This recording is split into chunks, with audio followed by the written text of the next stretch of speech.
Selamat sore teman-teman, selamat datang ke channel kita, memberikan inspirasi semoga buat teman-teman semua. Kita akan mencoba menginterview teman-teman kita yang sudah dirasa lebih baik. Mungkin di satu sisi ada hikmahnya agar kita bisa belajar dari mereka. Pada kesempatan kali ini kita akan mencoba menginterview teman kita, Romi, angkatan 2004. Semoga ada hikmahnya buat teman-teman semua. Oke. Ayo Mi, Halo. di bawah, kiri bawah, kiri bawah, kiri bawah. Tujuan masuk SMA 2 ini nyari jodoh.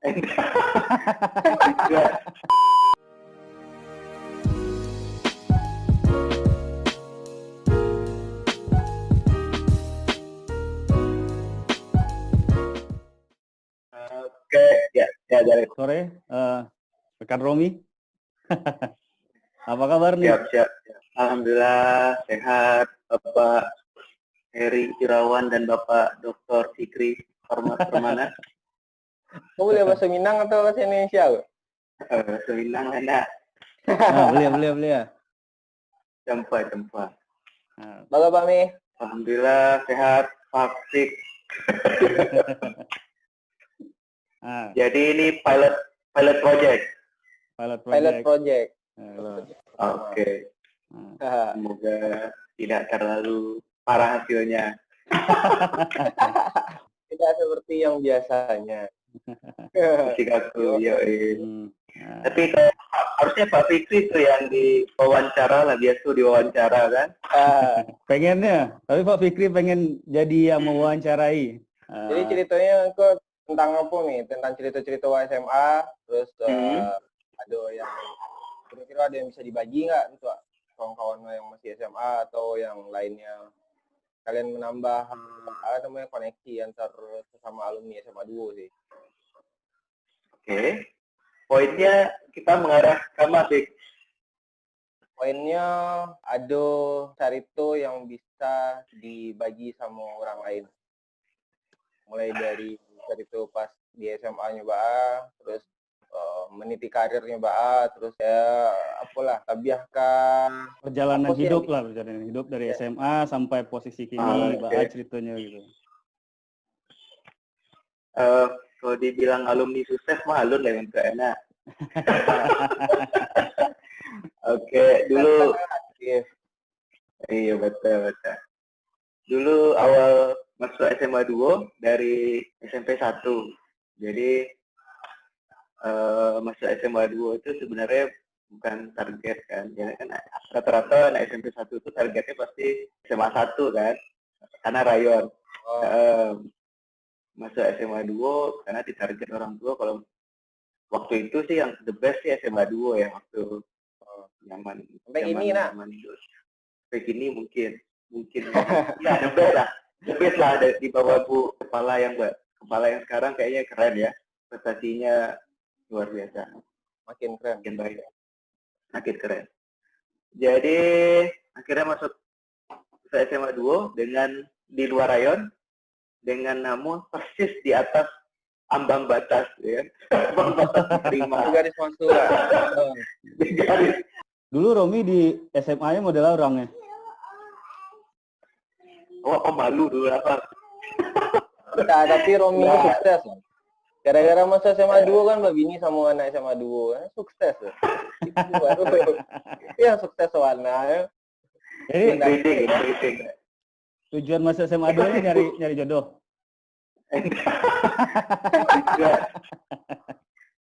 Tujuan masuk SMA 2. Enggak, tujuan masuk SMA sebenarnya sifat ngecek soal SMA 2 sama SMA 2 ada yang tersinggung kan. Ikut moderator kan. Masuk SMA 2, kelas 1 dapat kawan-kawan yang lumayan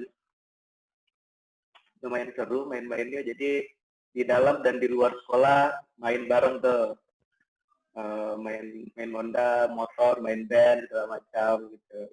Manjat pagar sama satu-satu. Manjat pagar, nah, itu keren tuh ya, manjat pagar kan kelas satu kan bagian di ujung dulu kan, jadi belanjonya di kadai luar itu kan, kadai aswa dulu namanya kan. Udah tua. ada dua. Jadi kelas 1 berjalan ya cukup baik lah dengan prestasi akademik 10 besar lah masih dapat walaupun naik turun tapi target memang 10 besar kan. Oke. Oh, targetnya 10 besar. Nah, nomor 1 ya. Nah, besar lah. Balik dah Tapi dengan Kok Sagan dengan juga orang rumah dulu. kita tahu lah kan. tunggu. Dengan acuk lompat pagar masih bisa 10 besar. Alhamdulillah. Ah, Alhamdulillah masih sama sifat kakak terobos di Sabtu, terobos di tempat latihan band ya kan pakai iya. sifat kan aku yang dulu ya kan ya masih lah dengan kehidupan remaja tahun 2000-an. Oke. Kelas 2 masih seperti itu. Kelas Masih 2 dulu barang nih. 21. Jadi 1-1 kayaknya gitu deh algoritma sebelum besar tetap lah algoritmanya gitu lah kalau tetap 10 besar masa di kelas itu dengan 10 besar yang kamu gitu kan dulu pembagian kelasnya kalau nggak salah begitu jadi 10 besar kelas 1 itu serobot di kelas 2 ya kan di sekelas yang sama. Nah kelas 2 sama lah masih main, belajar, santai, masih ngeband juga, testet, itu masih 10 besar lah. Dan target 10 besar ya, masih karena memang dari awal memang ya ditarget oleh Rangai 10 besar, ya kan. Kelas 3 sekelas nih sama sifat. Ya pakai jadi belajar dulu Pak. Galak-galak ya nak, galak-galak, santai. Ada belajar. Kalau minggu nongkrong ke Romi ya? Iya, nongkrong. Ya, tapi ya kalau nggak salah sifat kamu ada PSU besar lah dulu kan, jadi bisa selesai sampai tempat awak persiapan kuliah awak kan bimbel bareng lah di Padang, sekos ya kan. Sekos tempat sifat ditangkap polisi ya kan.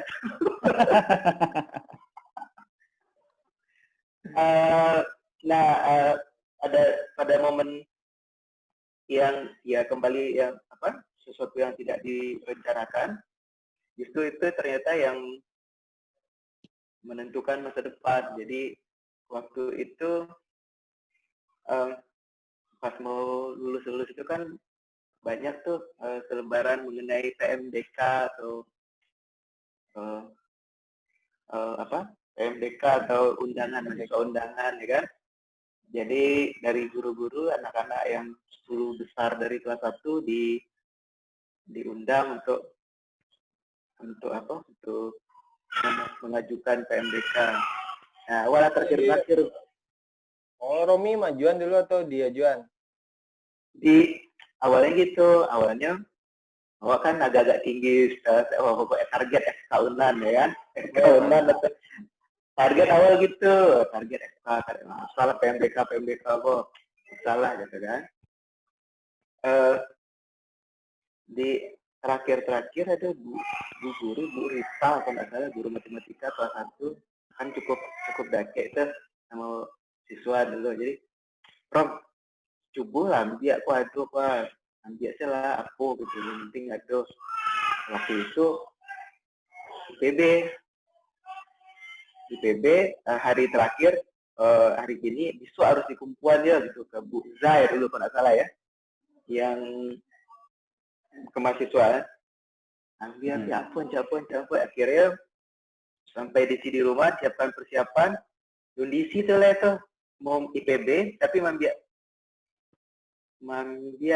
jurusan apa belum tahu itu. Pas di kumpulan akhirnya dicontohin itu dokter hewan FKH fakultas dokter hewan adalah tidak terlalu berat karena dokter hewan yang itu nih.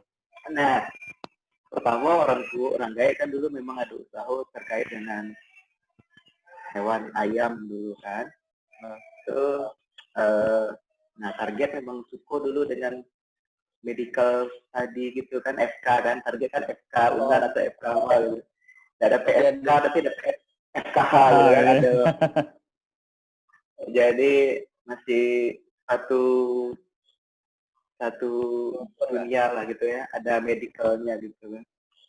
Nah, sempat nggak percaya itu akan diterima, jadi bimbel lah ya, kamu Sipak, kamu kawan-kawan di Padang bimbel.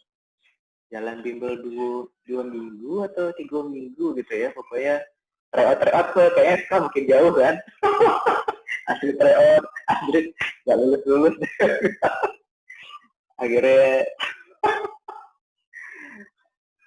Akhirnya keluar tuh pengumuman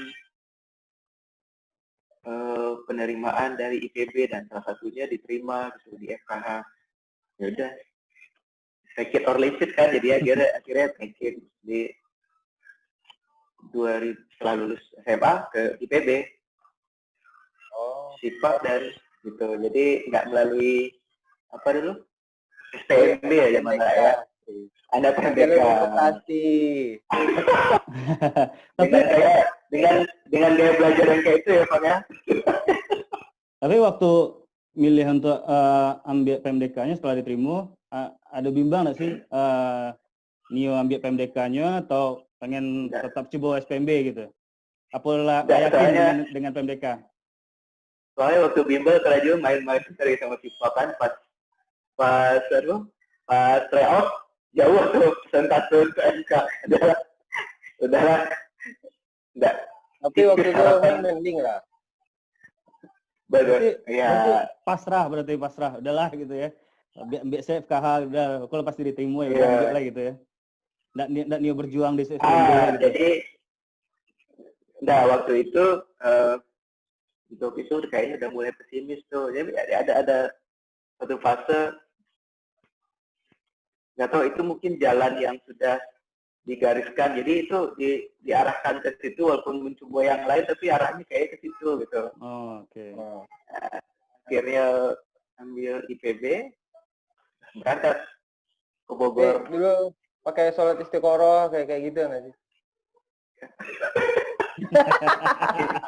Bismillah, karena enggak, nih diterima di IPB nih kan langsung pulang nggak dari kosan dari Padangan sampai Kumpulan, pulang gitu.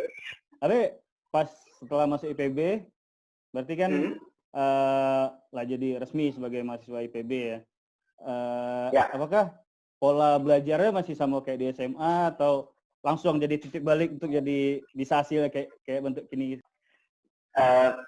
Nah di IPB itu tingkat 1 itu kayak SMA pas sampai jadi sempat di searching di Indonesia, konon kabarnya Fakultas Kedokteran Hewan itu one of the best itu ada di IPB karena tahun itu lah bisa searching. Alah, kan ada warnet dulu kan. Jadi one of the best itu IPB kan ada 5 fakultas kedokteran hewan di Indonesia. Nah, one of the bestnya itu IPB. One of the best. Nah, jadi bismillah masuk IPB ya paling nggak ada medisnya. Ya, jadi dijalani IPB. Gaya belajarnya ya tingkat 1 karena masih kayak SMA. Masih kayak SMA lah ya, santai gitu. Nah, tingkat. Tapi masih main-main, masih lompat pagar, masih ngeband enggak? Masih. Tingkat 1 masih. Tingkat 1 masih. Tingkat 2 udah mulai masuk ke bidang keilmuan spesifiknya. Tapi waktu itu ada kawan sangkatan yang di IPB nih, SMA 2. Ada Lilian Devanita. Oke. IPA MP apa ya? Sekarang ini di Kalimantan. Iya Kalimantan. Iya di karantina. Jurusan yang sama. Jurusan yang sama. Ya. PMDK aja. Sama. PMDK aja atau SPMB? Kayaknya SPMB deh. Kayaknya SPMB-nya deh. Akrab nggak lu? Tetap. justru lucunya Samuel Lilian itu pas perkenalan Laga Buang SPMB sama PMBK kan perkenalan. Itu asal sekolah gitu kan. Sabu. Aduh sampai sama 2 Facebook. Jatuh. Enggak tahu. Parah. Berarti selama di SMA nggak kenal sama Lilian? Oh, malu dulu apa? Kita kok malu. Malu. Gimana nongkrong SMA nih dulu? Sampai nggak tahu nih. Di mana Pak anak yang Rami nongkrong di mana Pak? Lapo dadon dulu di gua. Dadon satu. Okay. Dadon Cafe ya. Ini nggak tahu ada gini dadon itu nak. Nggak tahu lah. Beda lah. Beda. Ya. Gitu. Ya kuliah, ya akhirnya setelah menjalani kuliah ternyata challenging nih dokter hewan. Mungkin orang-orang dokternya dokter hewan, tapi setelah 2 tahun 3 tahun di FKH, justru challenging ternyata.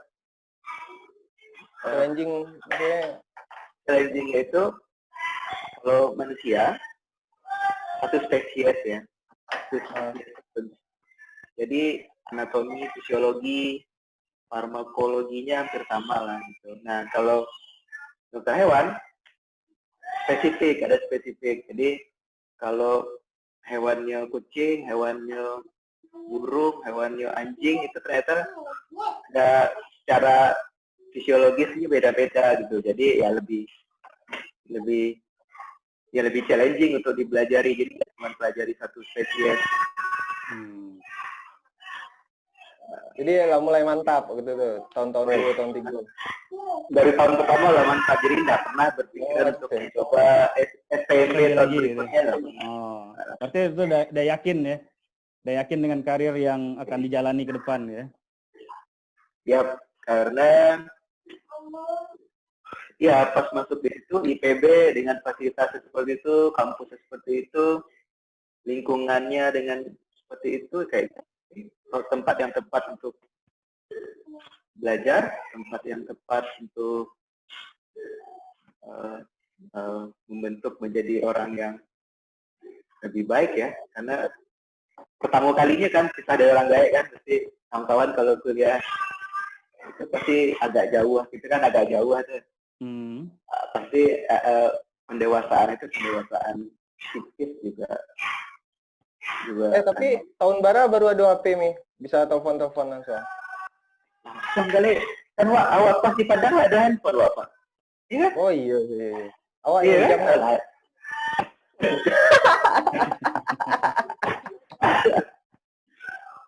Kan lah punya handphone kan zaman itu apa 3310 anak Nokia 3310 kan.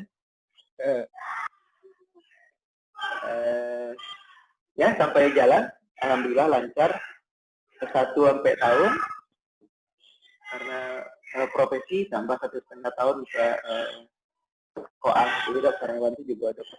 Oh ada koas dokter hewan. Ada koas. Sama kayak dokter biasa ya? Iya, jadi S1-nya nggak bisa dipercapek gitu karena sistemnya semua mata kuliah itu paket.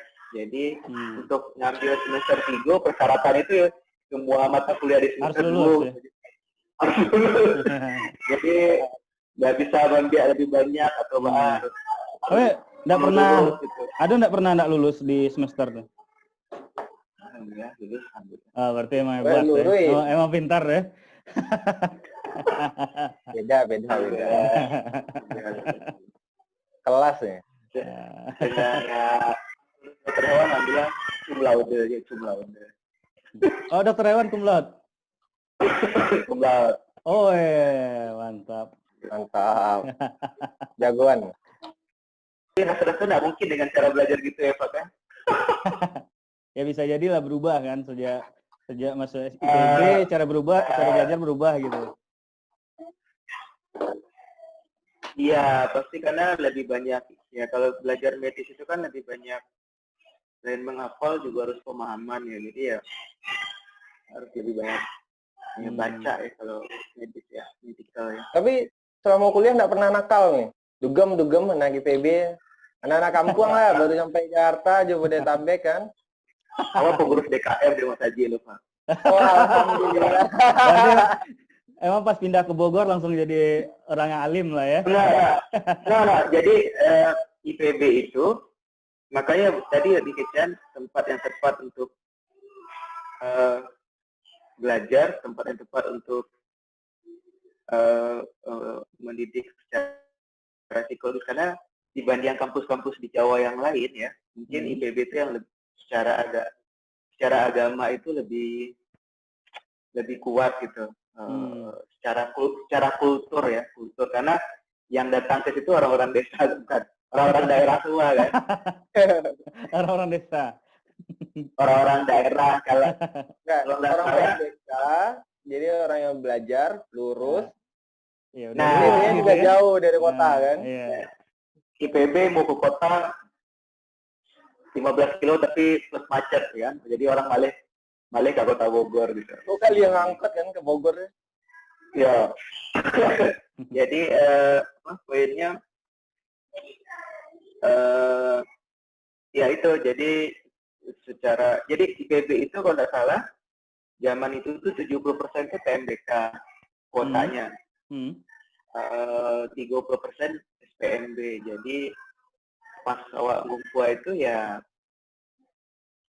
kalau dulu 27 provinsi kan. Nah, 27 provinsi itu ya Robo Jawa di situ sedonya di kampus itu. Dan tahun pertama kan asrama wajib itu satu wajib mandatory. Kalau tahun pertama itu mandatory asramanya di provide sama kampus. Banyak program untuk ya menyatukan orang kita se-Indonesia kan, banyak orang. Jadi ya lebih beragam gitu di IPB. Tapi kuliahnya susah nggak sih, Mi? Kuliah ya? Ya, menurut Romi? Enggak lah ya, basicnya pasti susah, kayak anatomi, fisiologi, pasti kawan-kawan yang lain lebih susah ya. Basic ya, kalau tahun ketiga, tahun kampe kan banyak di praktek ya, jadi lebih enak. Kalau boleh tahu nih, kan tadi kumlot tuh, IPK-nya berapa? 3,67. Mantap. Itu pas lulus peringkat ke berapa tuh? Peringkat pertama atau? Di IPB itu zaman awal tuh punya mahasiswa berprestasi tingkat nasional nomor 1. Oke. Dan kebetulan teman sekelas, jadinya IP-nya sampai salah angkatan berarti itu. Ini satu angkatan, satu kelas. Wah, jadi luar biasa memang. Sekarang ini sedang kuliah di Jerman, jadi dosen. Setelah lulus IPB, karirnya langsung dapet kerjaan atau Bang? Nah, karena waktu itu dokter hewan itu cukup hot list gitu ya, jadi rata-rata pas awal kan koas itu menjelang lulus itu sumpah dokter hewan namanya. Ada waktu sekitar kita reporting, kita sidang dan sumpah dokter hewan itu sekitar 3 bulan. Mostly 90% dokter hewan yang mau kerja sebelum lulus itu udah dapat kerjaan. Udah di guide sama udah di guide sama habis limitnya. Masih. Oke. Jadi guide sama perusahaan. Jadi waktu belum lulus pun udah lah. Jadi padahal sambil bikin laporan ujian itu lah karajo profesional kan, waktu banyak luang kan, jadi karajo di satu meat processing plant. Jadi RPH tapi nya membuat daging box gitu. Jadi kayak yang di mall-mall itu untuk ekspor untuk mall. Jadi dia meat cutting plant lah gitu. Itu Kerajo di situ yang punya orang Aussie, orang Australia, tapi ini sewa properti di Indonesia. Jadi Kerajo di situ sekitar 2 tahunan di RPH di situ, di RPH Meat Cutting Plant. 2 tahun di situ. Batat. Itu jadi dokter hewan tuh bukannya ke klinik atau ke rumah sakit hewan gitu, enggak? Oke. Jadi dokter hewan itu kan memang banyak bidangnya. Nah, ada yang kawan yang memang berbakat dan berminat ke praktisi, bisa masuk ke praktisi. Nah, kalau awak mungkin waktu itu belum, karena awak tertarik ke keamanan pangan atau food hygiene ya. Jadi food hygiene itu masih masuk ranahnya dokter hewan lah gitu untuk menjamin. Food hygiene untuk manusia atau untuk hewan? Manusia. Oh, oke. Manusia. Kalau mungkin Kutut pernah dengar Tokusen mungkin ya, Wagyu merek. Wagyu. Oke. Itu mesti ada QA-nya atau quality assurance-nya rata-rata kalau nggak orang ahli teknologi pangan, kalau nggak dokter hewan. Karena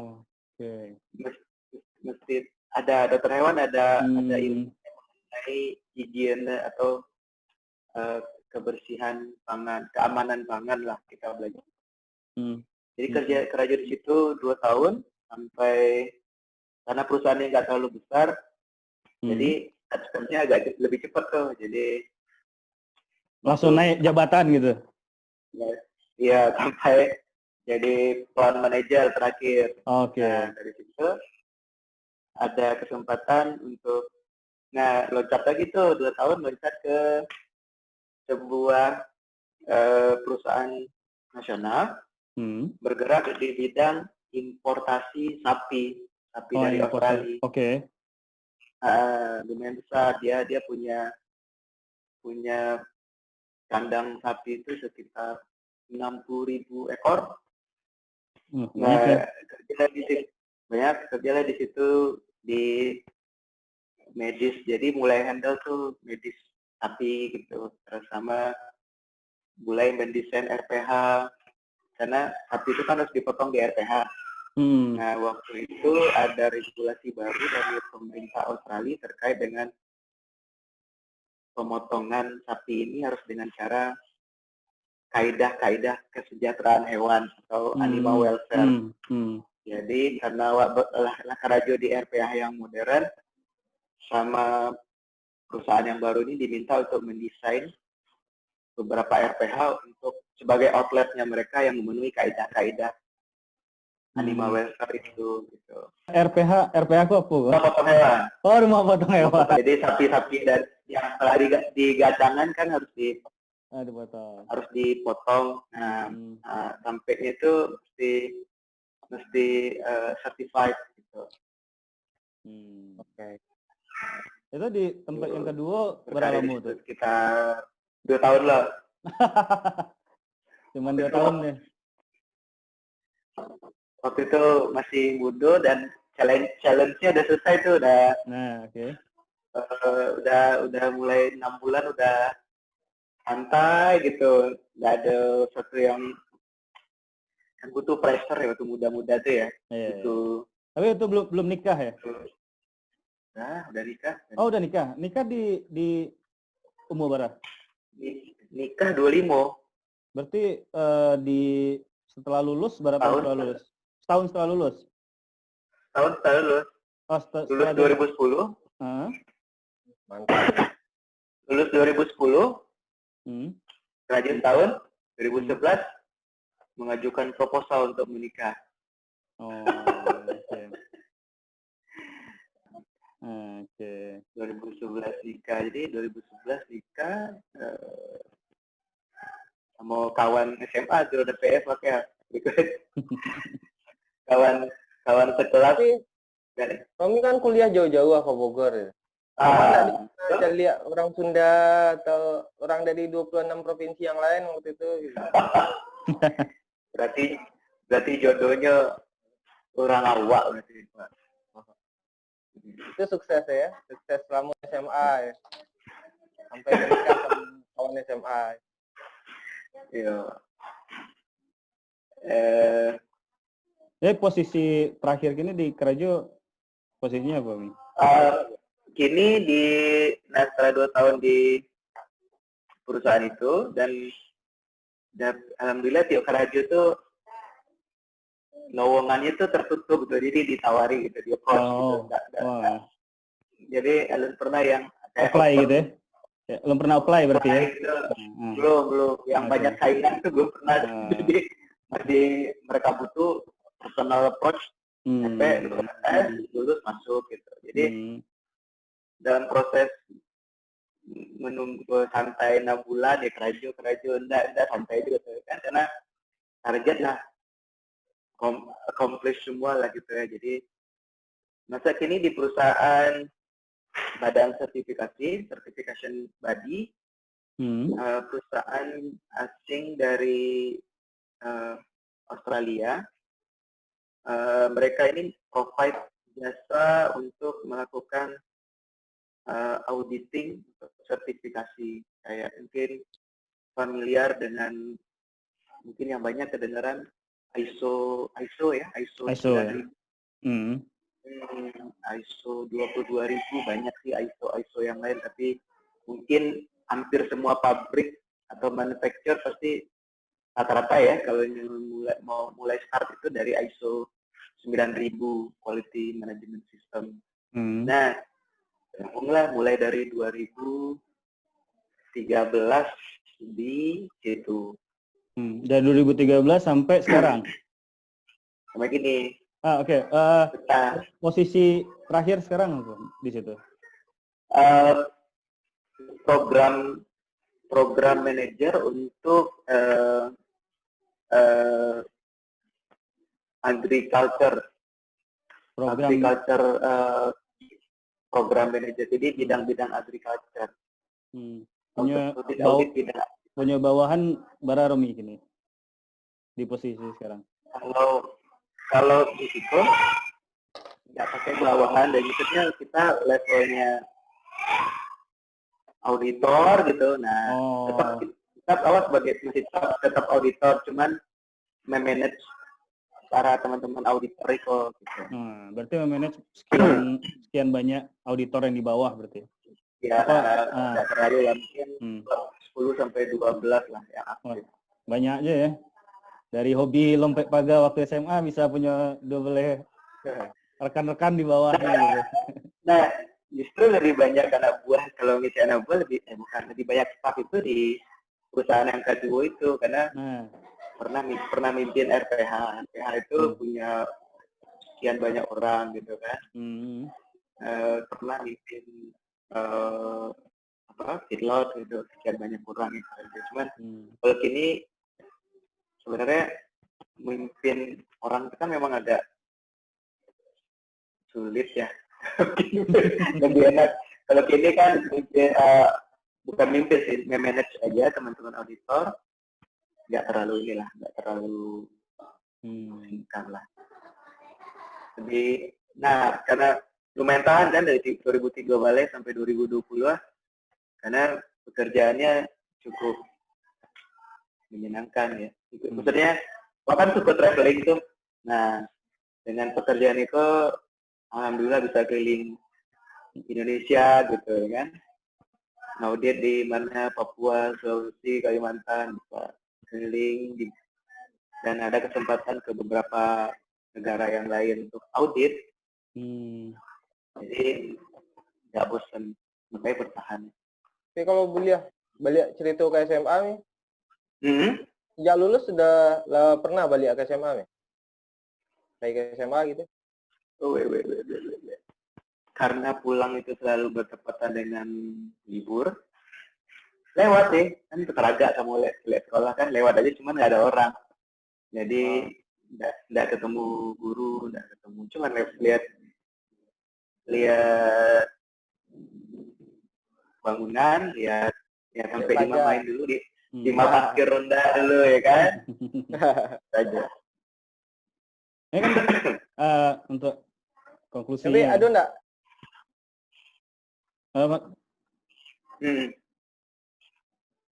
Ada halnya yang dikangenin pas SMA gitu, yang teragak diceritakan pas SMA. Enggak sih, yang paling memorable di SMA itu sebenarnya main sama kawan-kawan itu. Nah, jadi memang pertemanan di SMA itu yang paling polos lah ya, yang paling menyenangkan gitu ya. Jadi ya memang paling merindukan ya main sama teman-teman kayak di SMA gitu.